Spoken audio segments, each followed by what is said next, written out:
జై శ్రీమన్నారాయణ. ఆండాళ్ దివ్య తిరువళిகளே శరణం. తిరుప్పావై దివ్య ప్రబంధంలో 30వ పాసురం, 29, 30 పాసురాలని శాంతి పాసురాలు, శాత్తుమరై పాసురాలు అంటారు అనుకున్నాం. అయితే ఈ 30వ పాసురంలో ఫలాన్ని తెలియజేస్తోంది. ప్రతి స్తోత్ర పాఠానికి కూడా ఆఖరిన మనకి దీనివల్ల ప్రయోజనం ఏమిటి అనేది తెలియజేస్తారు. ప్రయోజనం అనుద్దేశ్య నవందోవి ప్రవర్తంతే అని ఎవరు కూడా ఏ ప్రయోజనం లేకుండా ఏ పనిని కూడా చేయరు. అయితే మనకి ఆండాళ్ తల్లి 3వ పాసురంలోనే ఈ వ్రతాన్ని ఆచరించడం ద్వారా కలిగేటటువంటి ప్రయోజనాన్ని తెలియజేసింది. ఇందులో ఆండాళ్ తల్లి ఇచ్చినటువంటి సారం ఏదైతే ఉందో దీన్ని ఉపనిషత్ సారము అని ఎందుకు అన్నారు అనంటే, సకల వేదములు కూడా మనకి జీవుడు ఉత్తమ స్థితికి వెళ్ళడానికి, ఉత్తమ గతిని పొందడం కోసము అతడు ఆచరించవలసినటువంటి విధి విధానాల గురించి తెలియజేస్తారు. అయితే మనకి ఈ ఉపనిషత్తులు చదువుకోవడం కానీ, వేదాన్ని అభ్యసించి దాన్ని అర్థం చేసుకొని ఆచరించడం కానీ, ఇదంతా కూడా మనకి చాలా కష్టమైనటువంటిది. ఈ జీవితంలో ఒక్క జన్మలో జరిగేటటువంటిది కాదు. కాబట్టి మనకి ఆండాళ్ తల్లి ఇచ్చినటువంటి ఒక సులువైన మార్గం అన్నమాట ఈ తిరుప్పావై దివ్య ప్రబంధం. 30 పాసురాలని కూడా చక్కగా ధనుర్మాస మార్గళి స్నానవ్రతాన్ని ఆచరిస్తూ ధనుర్మాసంలో ఈ 30 పాసురాలని కూడా చదువుకోవడం ద్వారా ఏ ఏ ప్రయోజనాలు కలుగుతాయో మనకి ఆండాళ్ తల్లి చెప్తుంది. ఆనాడు గోదాదేవి ఇట్లా వ్రతాన్ని ఆచరించింది అని తెలుసుకున్నా చాలట, ఆ పాసురాలను చదువుకున్నా చాలుట. లేదు ఇంకా కాస్త ఉత్కృష్టమైనటువంటి పద్ధతిలో ఇందులో ఏం చెప్పింది ఆండాళ్ తల్లి అని విన్నా చాలుట. విన్నటువంటి దాన్ని ఆచరిస్తేనో ఇంకా మహాద్భుతమైనటువంటి ప్రయోజనం కలుగుతుంది అని మనకి ఈ 30వ పాసురంలో, ఆఖరి పాసురంలో తెలియజేస్తోంది. 30 పాసురాలు కూడా 30 రత్నాల వంటిదిట. పుష్పాలు, అత్యద్భుతమైనటువంటి సుగంధభరితమైనటువంటి పుష్పాలు రకరకాలు కూర్చి ఏర్చి ఒక మాలగా కలిపితే ఎట్లా ఉంటుందో, ఒక రత్నాలు, ఒక పగడాలు, ఒక ముత్యాలు, ఆ హారము ఎంత అద్భుతంగా ఉంటుందో అటువంటి అద్భుతమైనటువంటి పాసురముల మాలిక ఈ తిరుప్పావై దివ్య ప్రబంధం. దాన్ని అనుసంధానం చేసుకోవడం వల్ల ఆఖరిన అసలు పరమాత్మ ఎందుకు క్షీరసాగర మదనాన్ని చేశాడు అనేటటువంటి రహస్యాన్ని చెబుతూ భగవంతుని యొక్క నామాల్ని మన చేత కూడా కీర్తింపజేస్తోంది. ఒకసారి పాసురాన్ని అనుసంధానం చేసుకుందాం, అమ్మవారిని స్మరించుకుంటూ. ఓం నీళాతుంగస్తనగిరితటీ సుప్తముద్బోధ్య కృష్ణం పారార్థ్యం స్వం శృతిశతశిరసిద్ధమధ్యాపయంతీం సోచ్ఛిష్టాయాం స్రజనిగళితం యా బలాత్కృత్య భుంక్తే గోదా తస్యై నమ ఇదమిదం భూయ ఏవాస్తు భూయః. ఆండాళ్ దివ్య తిరువళిகளே శరణం. 30వ పాసురం.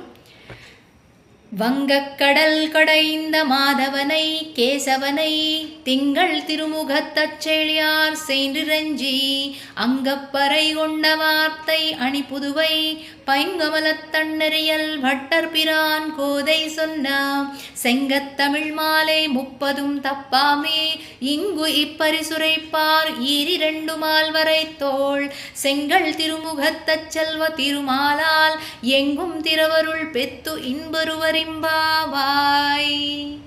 ఎంత అనుగ్రహించింది చూడండి ఆండాళ్ తల్లి. ఎవరైతే ఈ పాసురముల మాలికని అనుసంధానం చేసుకుంటారో ఇంగు ఇప్పరిసురైపార్ 2 మాల్వరైతోళ్ శంకణ్ తిరుముగత్తచ్చల్వ తిరుమాలాల్ ఎంగుం తిరువరుళ్ పెత్తు ఇన్బరువరింబావాయ్. చాలా చాలా పెద్దగా మన్ని అనుగ్రహిస్తాట. అంత అద్భుతమైనటువంటి ప్రయోజనం ఉంది దీనివల్ల అని చెప్తోంది ఆండాళ్ తల్లి. ఆనాడు గోదాదేవి చేసుకున్నటువంటి అంగ్ అప్పరిసురైపార్ 2 మాల్వరైతోళ్ళు అంటోంది. అంగ్ అప్పరిసురైపార్ అప్పుడు ఆనాడు గోదాదేవి చేసినటువంటి వ్రతము ఇది అని ఎవరు అయితే తెలుసుకుంటారో, వింటారో వారందరికీ కూడా భగవంతుడు అనుగ్రహిస్తాట.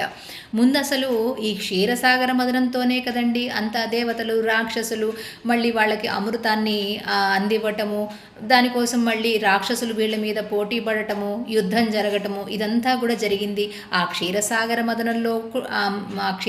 మదనంలోనే కదా అమృతం ఉద్భవించింది, హాలాహలం ఉద్భవించింది, లక్ష్మీదేవి కూడా ఉద్భవించింది. అయితే అమ్మని చేపట్టడం కోసమే క్షీరసాగర మదనం చేశాడా స్వామి అంటోందనమాట. వంగక్కడల్ కడైంద మాధవనై కేశవనై, వంగక్కడల్ కడైంద, ఆ క్షీరసాగర మదము అన్నీ తానై నడిపించినటువంటి ఓ పరమాత్మ, మాధవనై, మా అంటే లక్ష్మీదేవి, ధవ అంటే పతి, ఆ లక్ష్మీదేవిని చేపట్టడం కోసమే నువ్వు క్షీరసాగర మదనాన్ని చేశావా? మాధవనై కేశవనై, అయితే మాధవుడు అని పిలువబడేటటువంటి వాడు, మధువు అనేటటువంటి ఆయన వంశంలో జన్మించినటువంటి వాడు మాధవుడు. అట్లాగే లక్ష్మీదేవిని చేపట్టినటువంటి వాడు, మౌనానికి ధ్యానానికి యోగానికి చిక్కేటటువంటి వాడు మాధవుడట. ఇన్ని రకాల అర్థాలు చెప్తోంది.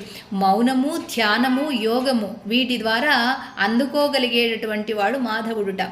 కేశవనై, కేశి అనేటటువంటి రాక్షస సంహారం చేసినటువంటి వాడు, అందమైన కేశపాశములు కలిగినటువంటి వాడు. కేశపాశము అంటే అనురాగము, మోహము, ప్రేమ. ఆ భగవంతుడి మీద ఎవరైతే ప్రేమను పెట్టుకుంటారో వాళ్ళని ఎప్పుడూ కూడా వదిలిపెట్టి ఉండనటువంటి వాడు. అంత మోహం భక్తులంటే ఆయనకి.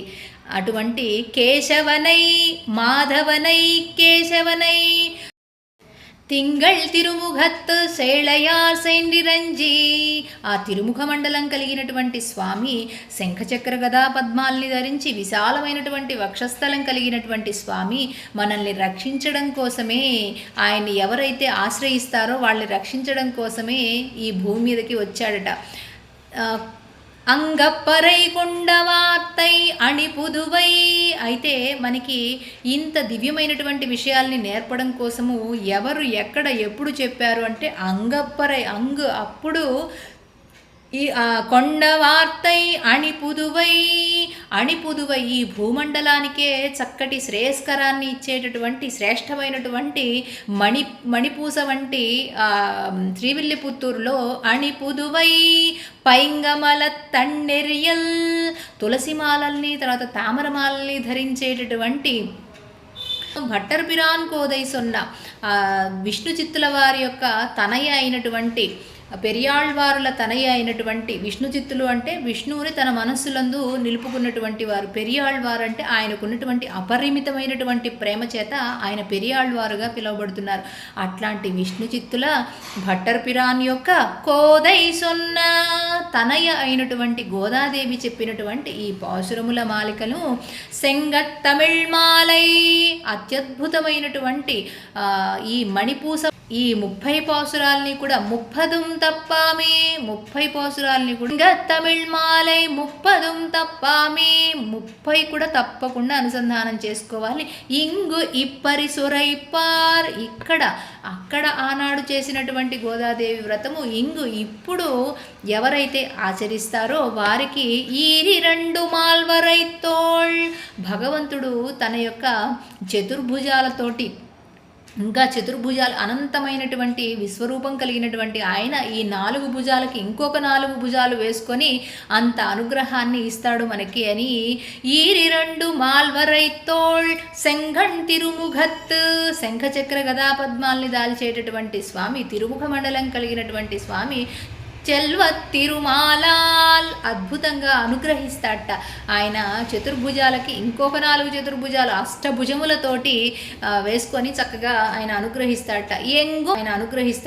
ఎంగుం తిరువరుళ్ పెత్తు ఇన్పురువరింబావాయ్, వాళ్ళు సుఖ సౌఖ్యాలతోటి భోగభాగ్యాలతోటి అన్ని చోట్ల కూడా వాళ్ళకి విజయమే తప్ప అపజయం అనేటటువంటిది ఉండదు. అలా అనుగ్రహిస్తాడు భగవంతుడు. ఎవరైతే గోదాదేవి రచించిన ఈ దివ్య పాసురముల మాలికని అనుసంధానం చేసుకుంటారో వాళ్ళకి అంత అద్భుతమైనటువంటి ఫలితాలు ఉన్నాయి. కాబట్టి ఈ 30 పాసురాలు ధనుర్మాస నెలలో మార్గళి స్నాన వ్రతాన్ని ఆచరించి ఎవరైతే స్తోత్రం చేసుకుంటారో, ఆ భగవంతుణ్ణి ప్రార్థిస్తారో వాళ్ళకి ఈ లోకంలో ఈ లోకంలోయే కాదు పరలోకంలో కూడా అత్యద్భుతమైనటువంటి ఫలితాలు భగవంతుడు ఇస్తాడు. ఆ తిరుముఖ మండలం కలిగినటువంటి స్వామి అంటోంది మన ఆండాళ్ తల్లి. జై శ్రీమన్నారాయణ. ఆండాళ్ దివ్య తిరువలిகளே.